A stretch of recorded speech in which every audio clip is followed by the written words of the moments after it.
Hello there, this is 4.5 Substitution, doing integration by substitution. But before we get into that great reverse chain rule, here are the answers posted.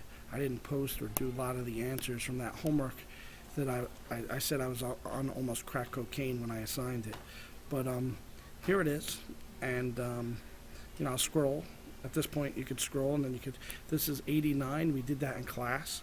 I asked you to do 88. The answer is 0. I asked you to do 87. The answer is 8. There's some numbers on here that I didn't ask you to do, but they're there. Okay, these are the ones I did. So take another minute. I'll scroll back. Here we go. And I don't want to say a minute, but another few seconds. So now you can pause it, go back, see what's up. Let's get into the new stuff. Integration by substitution. This is anti-differentiation of a composite function. Reverse chain rule. It says if you want to integrate f of g of x, g prime of x dx, then we want to get that to the integral, or the big F of g of x plus c. Now, what we do is we change variables. We set u equal to g of x, and then du is equal to this. So if you look at just what we do, this whole thing becomes du.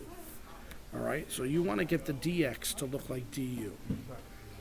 So I would have the integral of fu du, you like that, don't you? It's the only time I can almost swear at you, equals capital F of u plus c. This is it in a nutshell, but I think it helps when you see some examples. So let's do that. Here's an example of one. Now, you can, if you want, bring this to the fourth power, multiply by the 2x, and do the integration. I'm not going to do that. I want this guy to be u. Alright, so I'm going to set u equal to the inside function, which is x squared plus 4. And du equals 2x dx. This is why I chose u as what I did, because I already have 2x dx. That's going to be du. So I'll change this whole problem to be u to the fourth du. This is u to the fourth, and this comes together as du. So basically, when you choose your u, make sure your du is something that you have. Done. So now we have u to the fourth. We go ahead and we do our integral, and we're going to get u to the fifth over 5 plus c, and just replace back x squared plus 4 to the fifth power all over 5 plus c. This is our final answer, Regis. Check it out once again. Got this and this become du. That's why I chose this for you. If you choose this guy for you, then your du is 2, and that doesn't help you. Okay? So it needs to be visible. Check it out. We'll do another one. Oh, yeah. Let's do another example. Let's do the integral of 3x squared square root of x cubed plus 1 dx. Now, these are indefinite integrals, no numbers, so I'll show you what happens when we have numbers, but let's look at this. If I set this guy equal to u, then I get 6x. That's nowhere, anywhere here, or 6x dx. If I set this guy equal to u, I get 3x squared. Whoa, there it is. So my u is going to be x cubed plus 1. du then turns out to be 3x squared dx. And I have that. There it is. So this whole problem changes and becomes the u to the 1/2 power. That's u to the 1/2 power. du. du is both of those combined. There is my du. There it is. It's in there. Now I'm going to go ahead and integrate. When I integrate, I get u to the 3/2 over 3/2 plus c. Let's make that look nice. Or nice. So we're going to get 2, put back in u, to the 3/2 power all over 3. Remember, 2 comes up top, 3 stays on the bottom, and that's what we get. And then don't forget the plus c. I'm trying to squeeze it in there, but that is plus c. for all those playing along at home. All right? There it is. So far, so good. So you're looking for a U and looking where du is something that we have there. Right, Miss Beck? Absolutely. See, Miss Beck is even saying yes. All right, so we have another example. We'll call this the Beck example. All right? Beck example says this, because this is what I think you had in mind.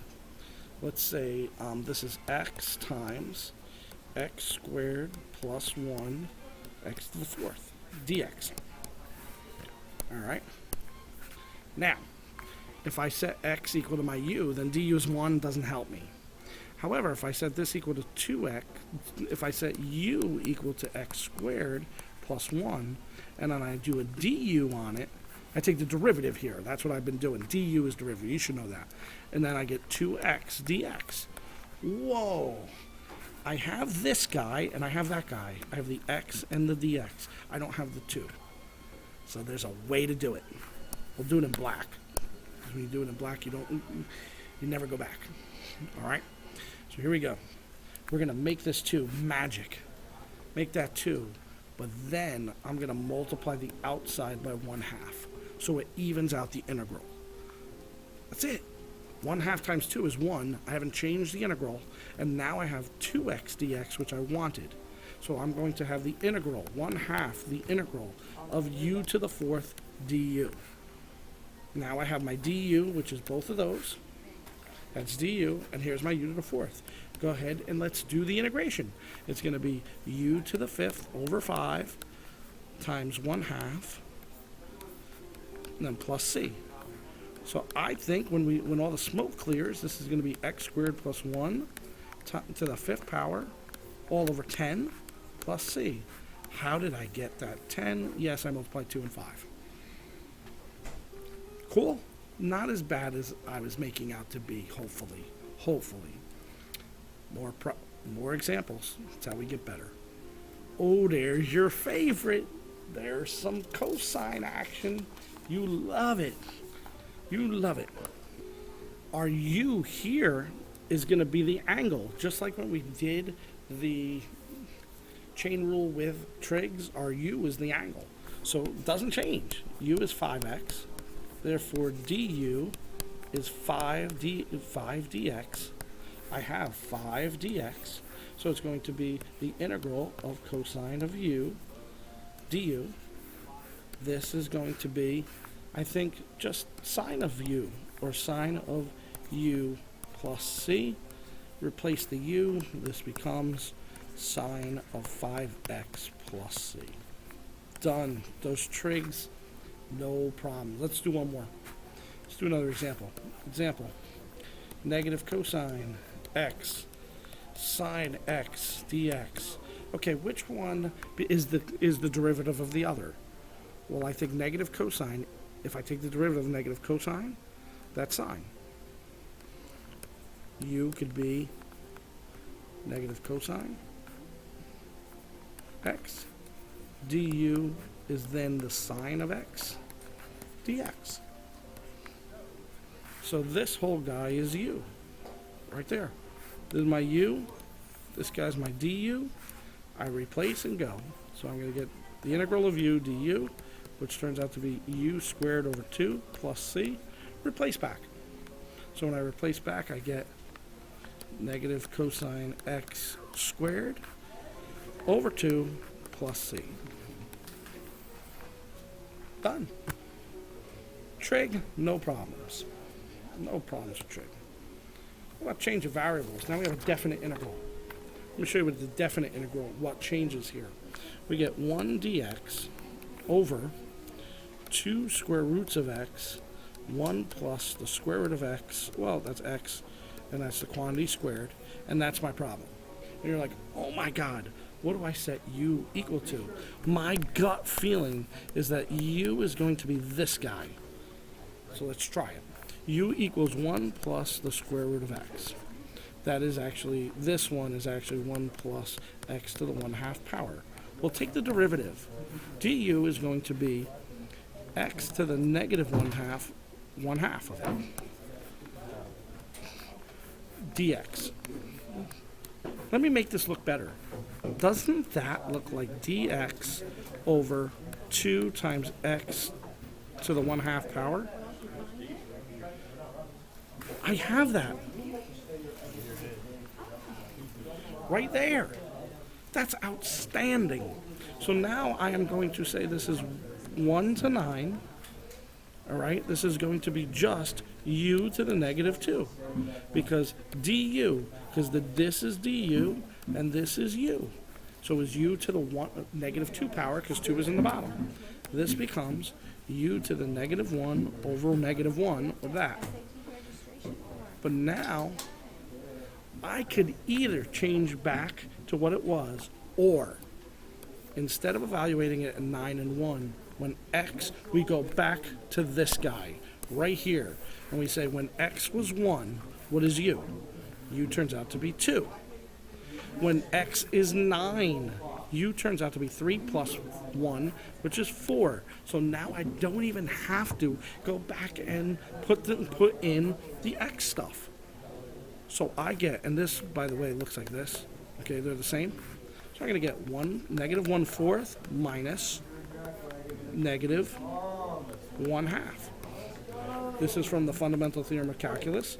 So now I'm going to get -1/4 plus 1/2, which is just, I believe, 1/4. Without replacing the x's.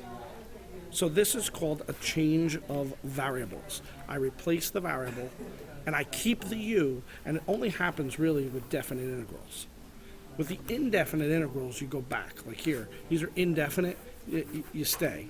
You just change the variables when you have definite integrals, or numbers there in the limits of integration. All right? Hold on. The last problem we're going to look at is one that looks like this. It says it gives us the derivative, and it wants you to find the original function that passes through a certain point.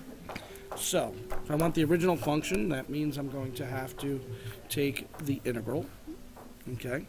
And it's going to be the integral of 2x times 4x squared minus 10 quantity squared. I got a u. U has got to be this guy. And it's going to be 8x minus 10. No, whoa, I went a little fast there, sorry. The u is going to be 4x squared minus 10, which means the du is going to be 8x dx. I have 2x dx, so I have to actually multiply this guy by 4 to get me 8, which means I'm going to take 1/4 of the integral. So that's going to give me, so this guy, this and that is going to be du, and that's going to be u. So this turns into 1/4 u evaluated at, du. U squared, squared. This becomes 1/4 u to the 3rd over 3 plus c, okay? So this becomes, obviously, u to the 3rd over 12 plus c, okay? And I'm going to plug it back in, nice. So I plug 4x, it's indefinite, so it's 4x squared minus 10, quantity cubed, all over 12, okay, plus c. Well, I know this guy equals 10, and the x equals, I think now I'm going to use the point. Now use point. So I'm going to use the x as 2 and the y as 10. So plug in 2 here, and I'm going to get 18, I believe. 18 plus c equals 10. So therefore c equals -8. So the function I got, the specific function, all right? Yeah, I did some math to get that, all right? So you'll have to do that on your own, all right? That's 4 times 4 is 16, minus 10 is 6. 6 to the 3rd over 12 is 18, okay? And so my total answer will be for f of x at that point is 4x squared minus 10 to the 3rd all over 12, and that's minus 8. So now I find the c. I found the c that it belongs to. So that's that specific solution that goes through that point. Okay? That's section 4.5. That's it. I got some homework for you to